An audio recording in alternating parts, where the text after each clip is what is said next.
All right, y'all, we're going to get started this morning or this afternoon at this point. My name is Erin Hutchins, and I'm the Inclusion and Diversity Coordinator for the Office of Alumni Affairs. And I just want to thank all of you for joining us today and throughout the week for Black Alumni Week, our first virtual week, which has been so exciting so far. And so I'm really happy to kick it off today with the Anti-Blackness in Our Mental Health session with Gary Morgan and Chantal Pace. And without further ado, I'm gonna let them introduce themselves and get the session started. Thanks so much, guys. Hey everyone, I'm Gary Morgan. My pronouns are he, him, his. I am a staff member in the Office of Inclusion and Diversity here at Auburn. I'm also a doctoral student at Auburn University.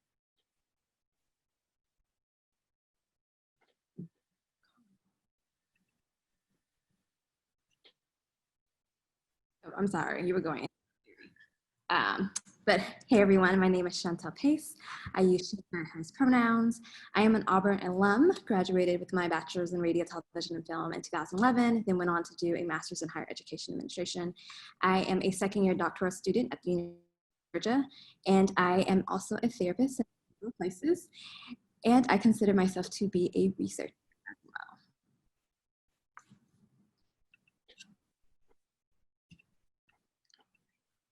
And so before we started, we would like to just set the tone.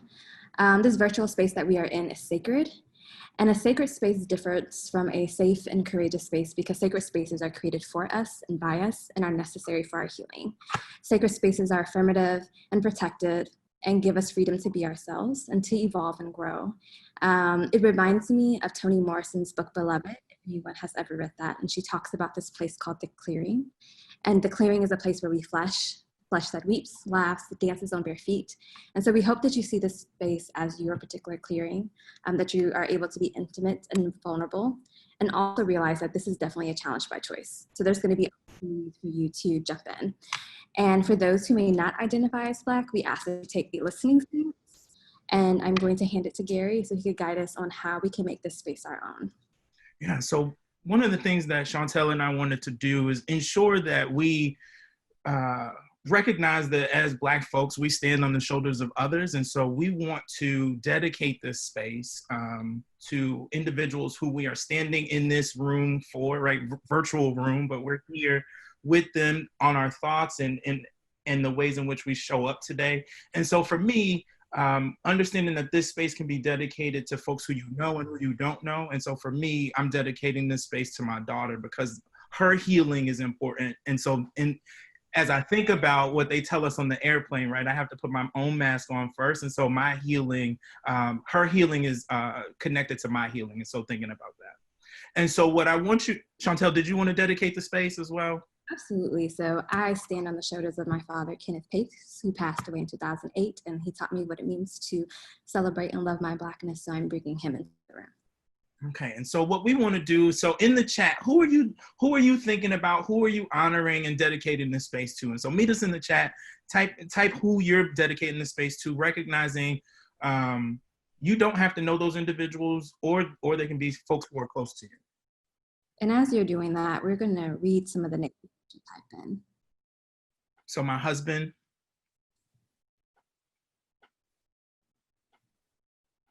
my father, my grandmother, Sarah, and my children, Sierra and BJ. AU faculty of color, my parents, to all the that they serve in ministry.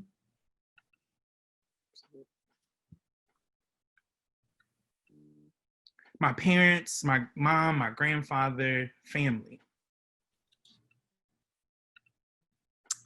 My mother, Lottie. My parents and my sister and brothers.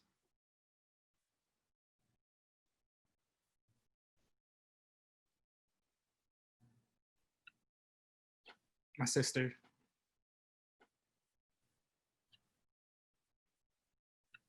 My family. My family. And we hope as you type the particular people in the chat box or you say their name silently under your breath, that you feel the warmth of their spirits in the room with us today. I dedicate this space to Jesse Favor and the entire favorite family from Lowndes County, Alabama, who played a role in voter registration and establishing the Black Panther Party. Whew, right? And so what we know is that we are carrying folks, again, folks who we know and who we don't know. I think as Chantel and I prepared this conversation today, we had the conversation about lives taken by police violence, but we also, last week, we had a real conversation about the decision around Breonna Taylor's murder. And so really considering all of that stuff that we're bringing into the room.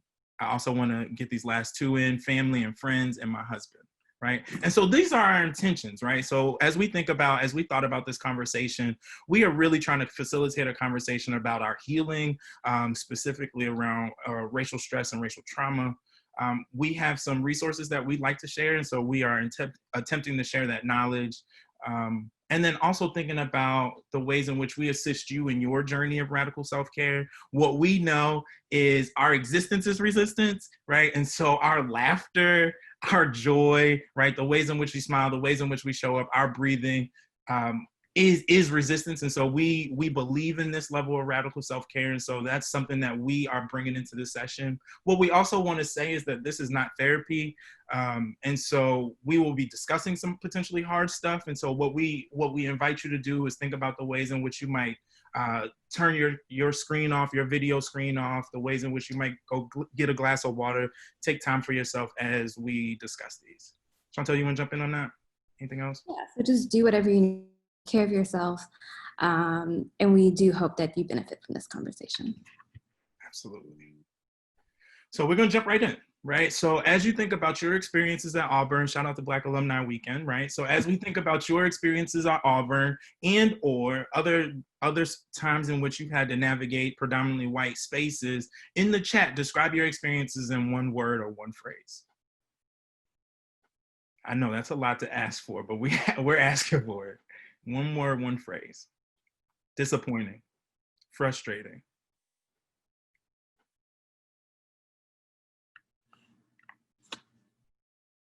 Surprising. Many micro attacks. Absolutely. Thank you for bringing that into the room, Jessica. Block. I had to get that off. I had to say that one. I had to say that one as well. Right. Often the only one. Yeah.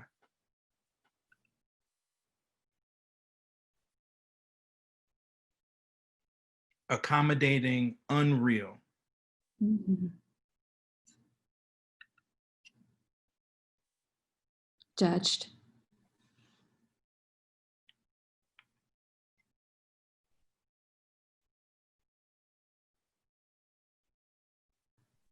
Triggered.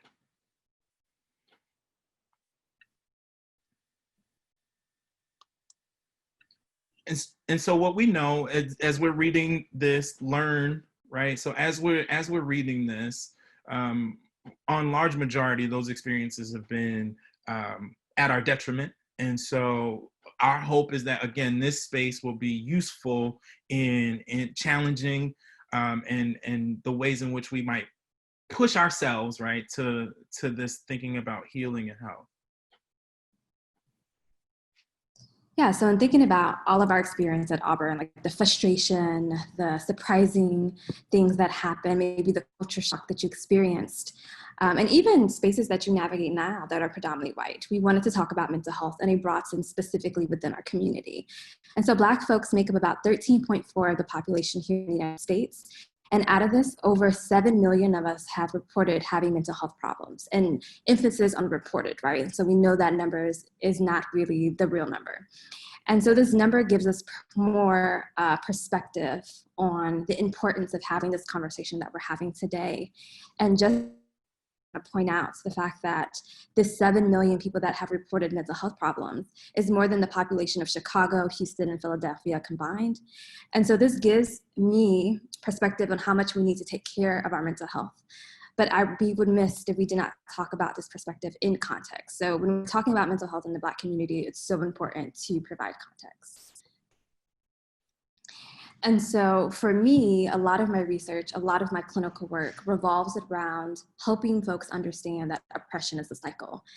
And so living in the United States, oppression is so ingrained like is in our foundation. And so most folks think of individuals, which is a person's belief, or individual acts that happen on the individual basis.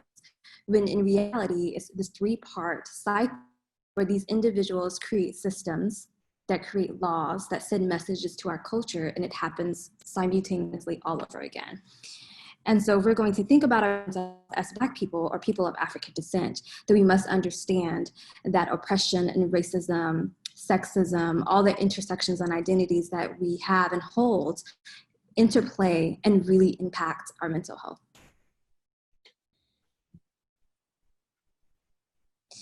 And so the question for you, and so you can unmute yourselves or you can write it in the chat. When you think about experiencing or seeing racism, what happens to you? What happens in your body? What thoughts come up? What happens in your day-to-day? And you could kind of like share out as you see fit. Anger, absolutely, Shirley. Rage. Rage, yes. Fear, frustration, sadness, disappointment, less power. So the realization that you have less power, feeling very depressed. Feeling closed in.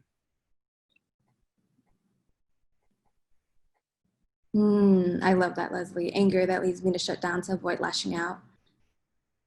Stunned and scared, not sure how to react sometimes. Many emotions flying around at the same time. Numb. And so what you're doing right now and what we're hearing from the people in the chat is we're identifying the ways that we react, whether it's somatic or whether it's emotional, that our response to racism. And in my clinical work, I always tell clients that your emotions, your somatic symptoms, they send you messages on how to and attend to your emotions. Kai says, I'm a confrontational person, so sometimes I lash out and react out of anger. Absolutely. And all of these are justified, even the anger, right? The world wants to tell us not to be angry, but for me, anger and rage is eloquent when it comes from Black folks. Extremely justified.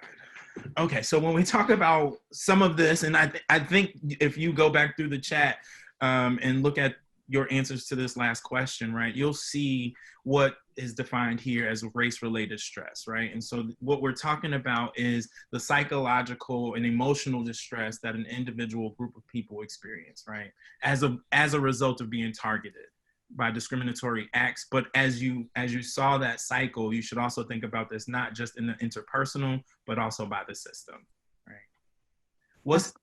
What are your reactions to seeing this definition of race-related stress?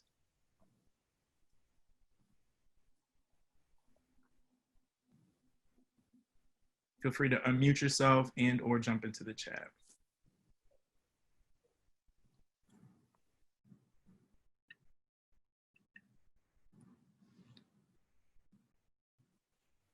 Speaks to why we have more adverse health outcomes. Absolutely. When we think about health disparities, we have to think about racism in context of environmental, right? Even interpersonal. Like Gary said, the institutional racism that we face. Hi, this is Taronda. I'm just jumping into the conversation, so I apologize for being late, but I do want to say that this definition is a good definition. It seems like it takes into account, though, the everyday experience of perceiving that you are a target, right? And the stress that perception can cause, but also the stress of how we cope with that, the effort that's expended, Yes. I think is a part of the equation too. Absolutely. Like you bring into the room this thing of exhaustion, right? I know if I'm in spaces where it's so much race-related stress, I get migraines and I feel so emotionally and mentally drained from having to code switch or figure out how to keep my composure. So absolutely, thank you for that. Others.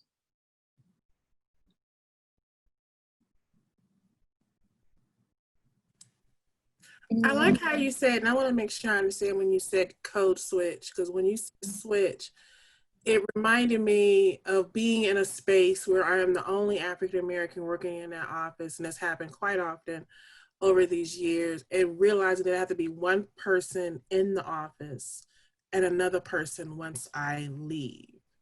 I remember asking a question in a race equity training, is that when I first started that particular job, I had to ask myself, well, how Black can I be in this space? Mm-hmm. How much of who I am can be said and spoken or revealed without, quote, offending anyone else? Mm-hmm. Oh, that's always been a question for me since my first job coming out of Auburn, because first few jobs I've had working in IT, I usually was the only Black person in the company. So having to be myself in the workplace is hard. Absolutely. Go ahead, Chantel. I was going to say absolutely, Leslie. Thank you for bringing that into the room of like the reality of having to live in two different Americas, having to ask questions that your counterparts maybe don't have to ask. And a lot of that is definitely draining. And that society leaves us no room to mess up or to really be our authentic selves. And it's a matter of safety, right? But I hear you when you talk about how Black can I be? It's like, how safe is my job? How safe can I be in these moments? Yeah. Exactly. But I had a father that grew up in Montgomery in the civil rights movement who always reminded me that, remember, you represent us all. Mm-hmm. If you mess, and like you were saying, if you mess up, they may not hire another one. Right. So realizing that you had a responsibility, a burden that you were carrying upon you. Absolutely. Like you have the weight of your race.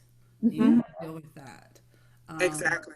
And so one of the things, this definition, and I keep reading it because I keep looking for something that not only talks about the psychological, emotional, but the physical stress that you get from being the only one, or when you go home and you have to kind of just shut down or kind of go to another place where you can gain your composure.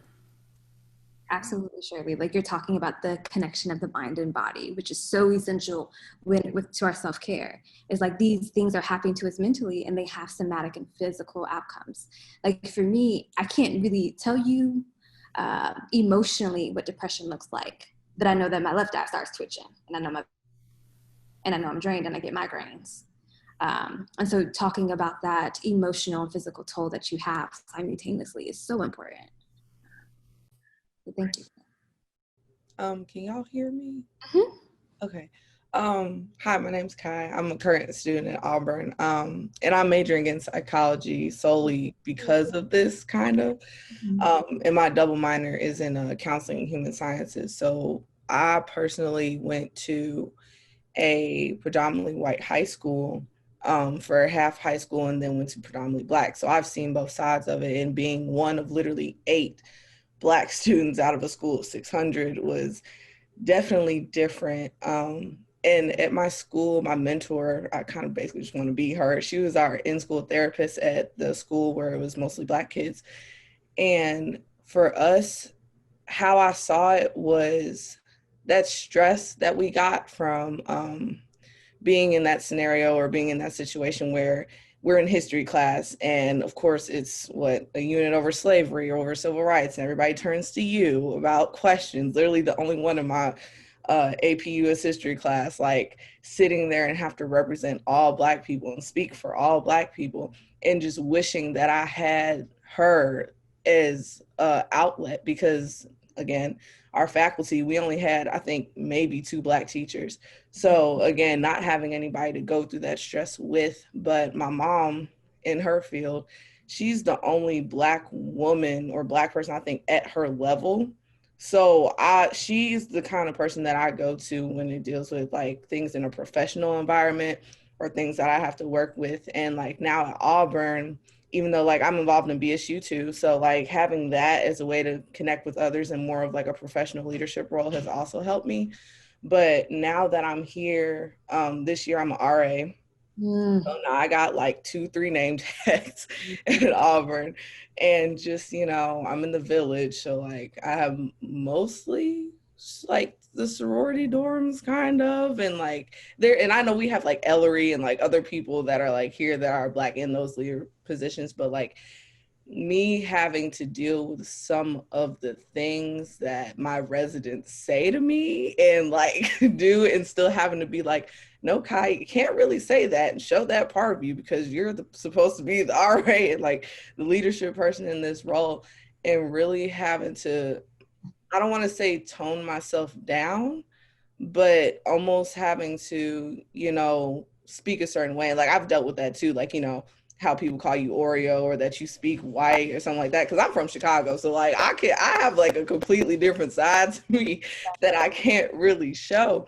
And so for me, especially being at Auburn now, because I'm a sophomore now, so being here for about a year and just the amount of things I've seen in that year, from like in the fall to going to the protest downtown on Toomer's Corner, and it was on a Sunday. I didn't know what was gonna happen. Like my mom, my mom was like, "Be safe," you know, things like that. Like it's just, you know, it's Alabama.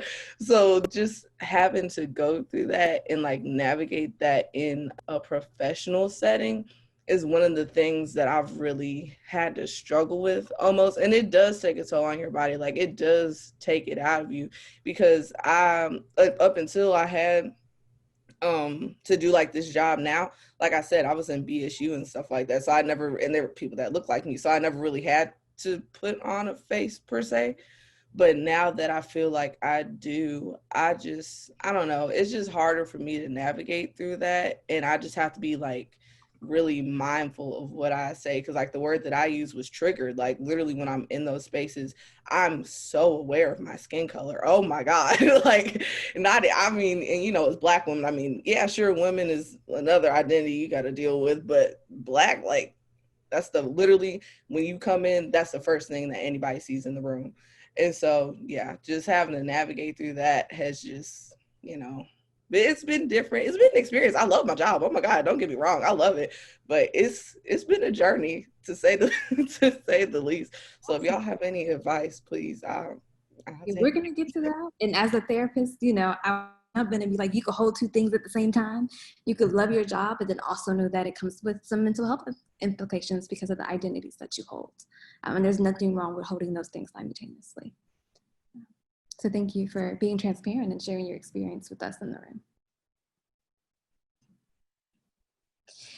And so after we talked about race-related stress is important, especially during this time of the anti-Blackness and terrorism on Black bodies, that we address racial trauma. And so racial trauma is going to look a little bit different than race-related stress. But Black psychologists have found that Black folks are uniquely positioned to experience racial trauma. And although a lot of clients or during the clinical work think that they're experiencing PTSD, post-traumatic stress disorder does not encompass all the things that racial trauma does. And so racial trauma is defined as the psychological, emotional, and physical injury from experiencing racism. So when George Floyd happened, what happened to your body when you watched the video or you heard the news or you read the news, the vicarious trauma that you experienced as a Black identified person. And racial trauma encompasses the historical, generational, and consistent experiences of racism. So unlike PTSD, which is usually one event, racial trauma encompasses the constant and persistent racism, like overt racism, covert racism, interpersonal discrimination, harassment, institutionalized racism, and systemic racism. So it really does a good job of honoring the lived experience of Black folks. And it recognizes the various forms of violence that is perpetrated against us. Right, and so I'm from New York, and so for me, thinking about folks who are from Alabama, I wonder how generational trauma might show up, right, and the ways in which the stories that's down. But this is, I think, a place that we'd like to pivot, right, because I think we're at halfway point, and I think we want to talk about how do we care for ourselves, right? And this quote has probably been made very popular recently. I'm going to read it out loud because I think it's powerful to hear as well. So caring for myself is not self-indulgence, right? I'm going to say that again because I think this is important, right? Caring for myself is not self-indulgence. it is self-preservation. And that is an act of political warfare, right? And so we are going to kind of pivot now, right? So we've talked about the trauma and the stress that we experience, but now we're going to talk about the ways in which we might find ourselves healing and finding some wholeness, right? But I pose this question to you.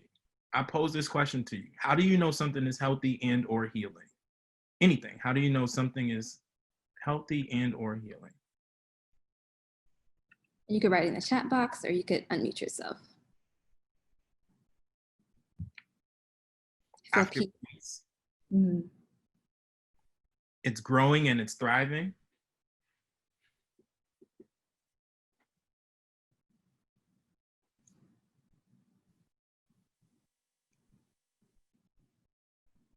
And it's also okay if you, right? I cannot tell you how many clients come in and they just have no idea because they weren't taught what is healing and what is healthy.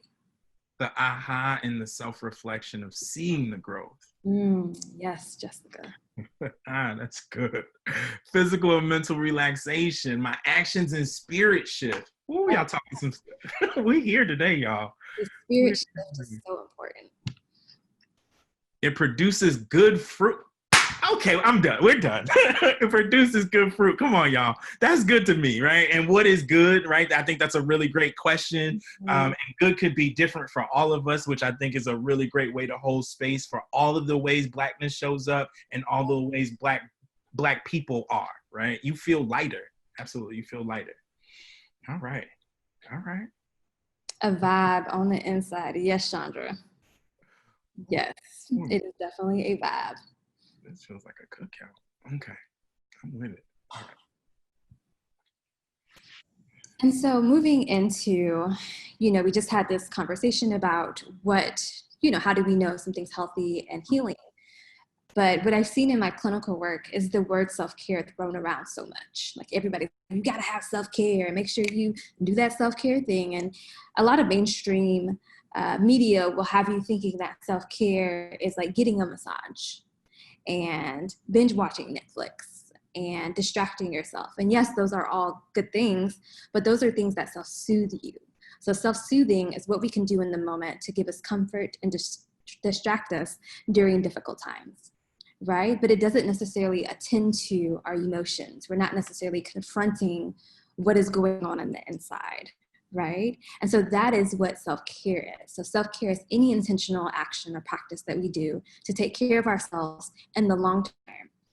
And what I want to demystify for us is that self-care always looks and feels good, right? It does not. Sometimes it's ugly, sometimes it's messy, sometimes it's a really good ugly cry with snot coming down your nose, and sometimes it's going to therapy, really unlearning these negative patterns that you learned from your family. And again, to this, we could hold two things at the same time. Like you could love your parents and your caregivers, but also know they did some things that really mess you up. And you don't really want to pass that to the next generation, right? And so, yes, Taronda, intentional work for the long term. Absolutely. And so it's intentional. And so just to give you just a knowledge on self-care versus self-soothe. And self-soothe is good. Like you could binge watch Netflix, but then it becomes a problem if you're consistently doing that on an everyday basis and not really attuning and addressing the things that are going on the inside. Any questions about self-care or self-soothe?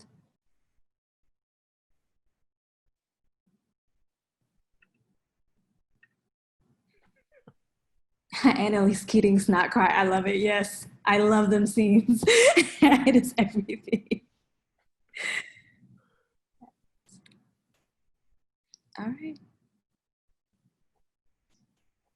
And so there is this Black psychologist who's doing amazing work at the University of Kentucky. Her name is Dr. Candace Hargens. And she also has this Black Lives meditation. And so at the end of this, we'll give you a resource document that has the meditation on there along with some other readings.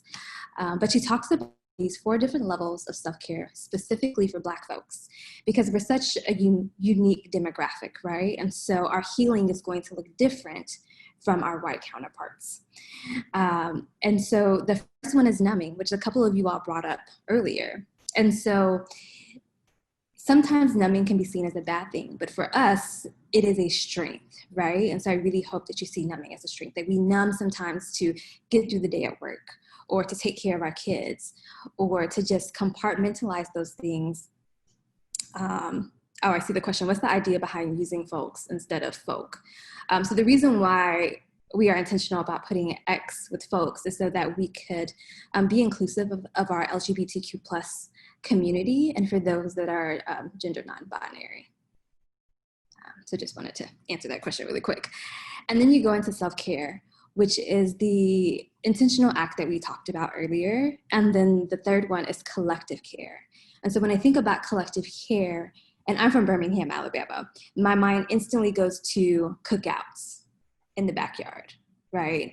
It instantly goes to family parties. It goes to the barbershop and the hair salon, like any space or place where I like to call black time. Like, I don't have to explain myself to nobody.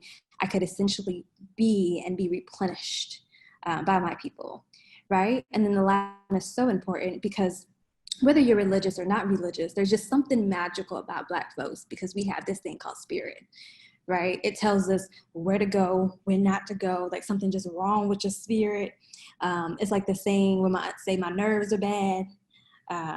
And so soul care is any activity or practice that you intentionally engage in that attends to your spiritual needs by attending to your soul and spirit. And so I think about, for me, it would be slow mornings, right? Having my cup of coffee, listening to my podcasts.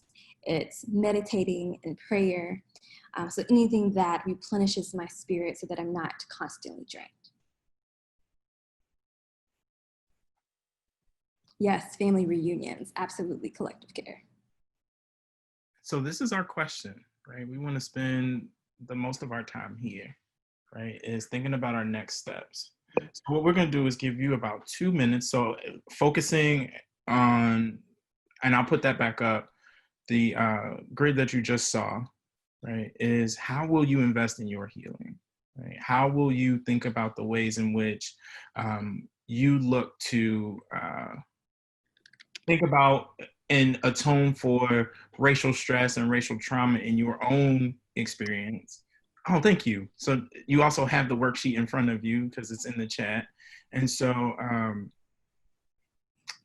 making and thinking about the ways in which you can at every level think about your own healing, right? So if I pull this back up, right, how might you numb in the ways in which you emotionally numb around issues of racism and recognizing both interpersonal, but also the institutional pieces, but how will you also take self-care, right? How will you participate in that way? What are the ways that you can do collective care? And we want you to think about, yes, during a quarantine time, but also after, and if we ever, when we get out of this moment, right, out of quarantine, how will you jump into collective care? And then also thinking about your soul care, right? So we'll give you a few minutes to do that.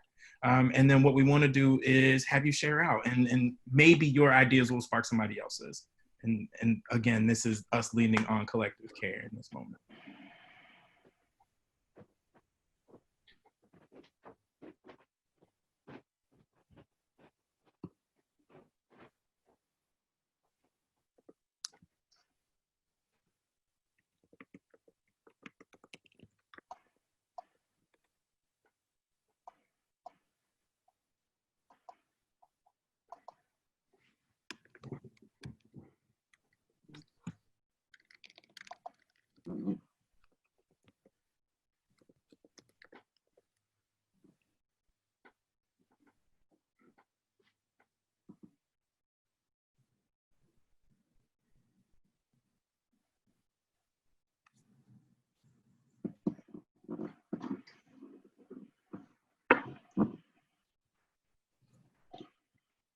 Whenever you want to share, please.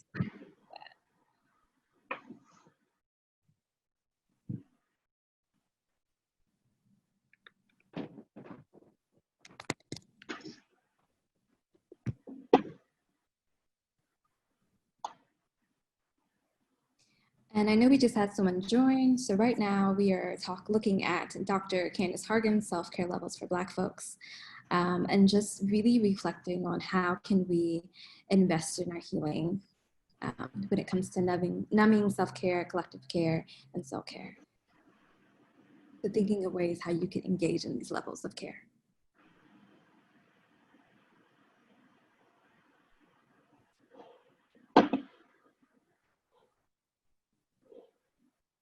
Chantel, would you be willing to drop the worksheet one more time? Yeah.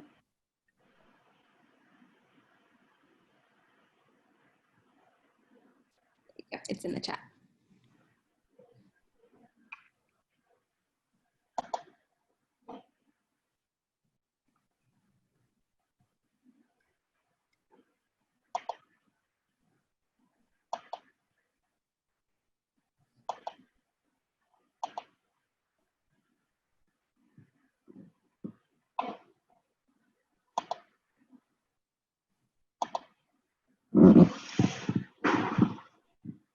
Okay, we'll give about 1 more minute for thought, and then we'll process out loud.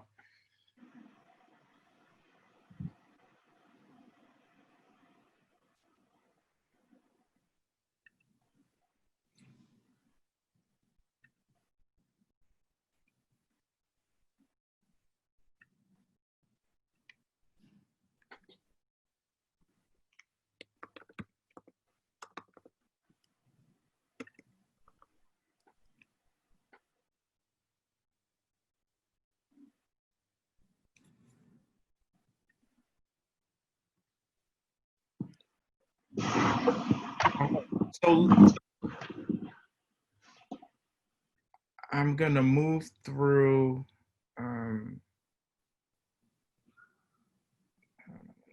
Need my friend here. I'm gonna work through, and so as you see in the chat, so right now we're talking about numbing. So what are the ways in which you are thinking about your level of self-care with regards to numbing? How are you performing that? How are you participating in that level of self-care? Again, feel free to use your voice as well.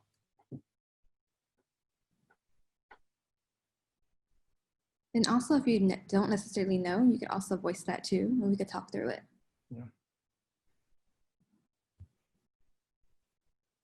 So I try to process, organize, and conceptualize my feelings to what is triggering in this moment. So doing some deep level investigative work. That's great. Acknowledging my feelings are valid no matter which end of the spectrum they're on. And that's really important work for us to do, right? Recognizing that if it's anger, if it's sadness, even if it's indifference, right? Recognizing that that is still important for us to recognize, and recognizing that language around emotionality is also something that we all don't have access to. And so developing that as well. Refusing to look at the news. I love that. For me, I can't watch visuals of Black violence happening right now, but I could listen to podcasts. And so knowing your limitations and your boundaries about what you're consuming is so important. This is my Netflix time where I back away from everyone just to be. I also need to make sure I don't find myself in a hole. I isolate sometimes, and I can become depressed. So I need to find the difference and balance between the two and understand that it's temporary. I think that's a really important point, right? One, recognizing that this is a moment, right? And temporary can look different, right? Temporary can be hours, minutes. It could also be days, right? And so recognizing that that's a thing, but also to that point, right? It's also about the content, right? So whether your Netflix time, it's about making sure that you are not re-triggering yourself in your numbing stage, right? So your Netflix time could also be maybe the stuff that makes you laugh, but not the stuff that also brought you to Netflix in the first place. Right. And just to touch on it, Kai, I think what may be beneficial for you to like get the balance is reaching out to a friend and letting them know like, hey, I'm going through this right now. Can you possibly check on me? So also allowing people in your life that love and cherish you to show up for you in these hard times. Realizing that knowing every detail doesn't make me less Black, or not knowing every detail, I'm sorry, doesn't make me less Black, nor does saying I don't care. Absolutely. I always tell my clients when they struggle with, like, I'm not on the streets protesting, is you've been Black all your life. You have been in political warfare and you have been resisting all your life. You living and breathing is enough. Jessica Turner echoed the thoughts of not watching. Started to practice yoga. Accepted my natural hair without chemical products. Come on now. I do therapy and meditation. Started to accept that I didn't do anything wrong because I'm Black. That's a fact. And participating in a group of students. I'm participating in a group of students and Black women to help me in this journey of self-knowledge. That's awesome. Writing things down, and then every day. Every day. Okay, so let's talk about self-care, right? So self-care is this activity, right, that we deliberately do and it's intentional. I think we saw would you argue that some of those pieces are self-care, right? But let's jump in with some self-care thoughts. What shows up? So we saw yoga and running and journaling. Absolutely. Hi, everyone. I have one I'd like to share. This is Natasha Walker. I'm a 2016 graduate. And I know this is going to sound funny, but I've been sharing it on some of my calls at work. I make my bed every day, and it's something that just makes me happy and proud. And I know it would make my grandmother proud, too. It's just one of those things. It just makes me feel good. And it doesn't have to be something huge. So that's just like a small self-care thing that I can do for myself every day. And I know it's going to take me less than 5 minutes. Absolutely, Natasha. Like, small wins are wins, right? And so, absolutely, doing things to produce that serotonin to get you feeling better. Right, taking walks, exercising, reading, going to a Bible study. We also have running, spending time with myself, journaling, right? Engaging in a calming hobby.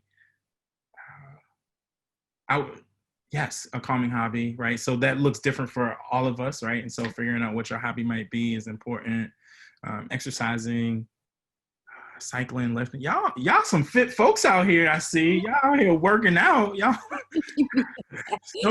didn't get to take advantage of that summer body because of COVID, I see. Y'all out here working. Avoiding white spaces is definitely a form of self-care, so absolutely. Yes. And it could be both, numbing and self-care. I definitely do that as well.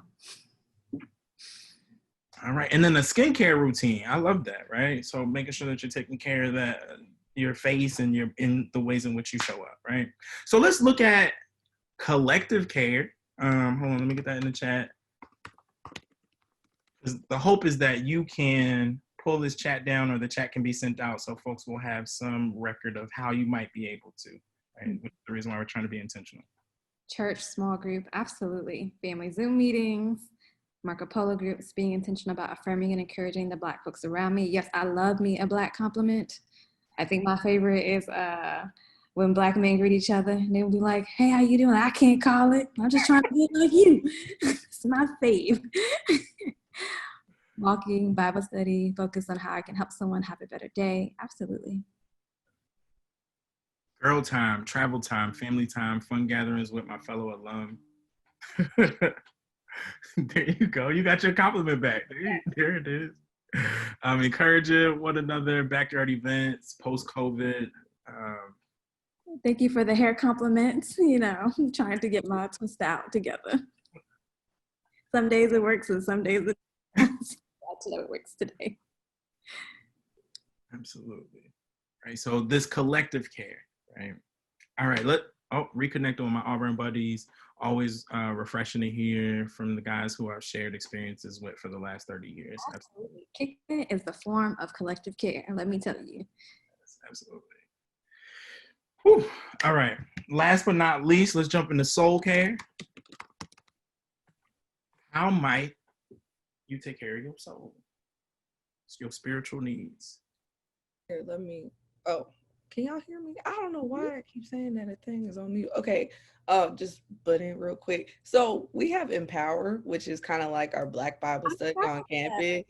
Yeah, so like for me, definitely like we have a group chat with everybody that goes. So Farah, she's one of the people that used to, when Jeremy was here and everything, like she's one of the people that used to help out. So like usually in the group me, we like drop different verses and stuff like that. And that kind of keeps me, because you know, sometimes I be getting busy, you know, I probably should be getting more in the word than I should. But I'm about to say they keep me, so we call it soul or spirit accountability. So that's kind of definitely one of the soul care things that we have, at least on campus, that I can do, that we have. Mantras, sometimes you have to speak to your soul the right things when everything around you is a lie. Absolutely, affirmations and mantras are key. Mindless and thoughtless activities like reading, traveling, crocheting, binging on TV shows and movies to take my mind away. Podcasts, time of prayer, quiet time, reading devotionals and scripture, listening to my jazz and gospel music, absolutely. And then we have a couple of musical artists. Absolutely, music is so good. Like when I just need like a pick me up after a really hard day being in white spaces, I listen to Outkast, 3 6 Mafia. Like I have a whole list of things. Lil Boosie, Lil Yola, all that. It's so good. All right. So we'll make sure that we get this chat to y'all also with our resources. I think that'll be important for you to be able to experience that. As we are rounding out time, I believe. Right? Am I wrong about that? No, you're about right.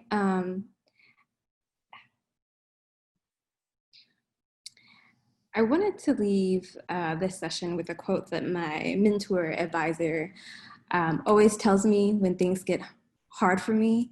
Her name is Dr. Colette Chapman Hilliard. She's the mother of the Black Consciousness Scale.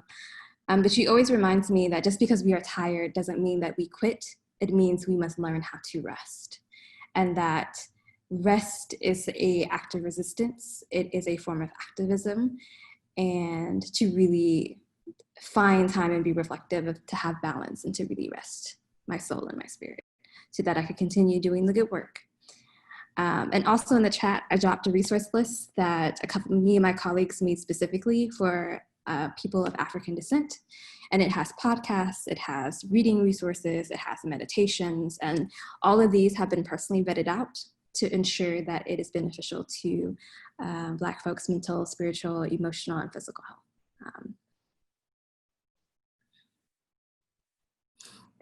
Absolutely, rest is critical, but we must not confuse it with sleep. We often sleep, many of us don't rest, absolutely. Are there any questions in general about mental health? It doesn't have to be exactly what we talked about, but, or it can.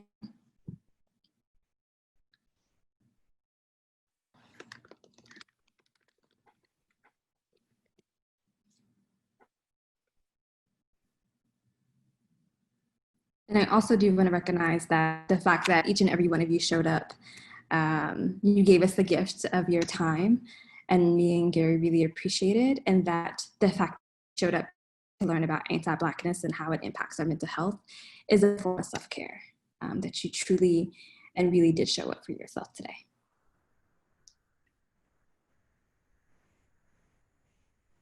All right, y'all, if there are no more questions, I'm just gonna give it a couple more seconds, but thank you so much to Gary and Chantal today for this wonderful presentation. I know it made me feel better, and I hope it made you feel better as well. And just remember to rest and to take time for yourselves. I will be sending out these resources just in case you missed those. And I have dropped their emails in the chat for you to use as well. We have an event tonight, our alumni panel. It's geared towards students, but we really want you guys to join us at 6 p.m. The link is in your emails. I sent those, but if you did not get them, I will drop my email in the chat just in case you need me to send them to you. But without further ado, I will bid you all a good afternoon and hope you have a wonderful time at work.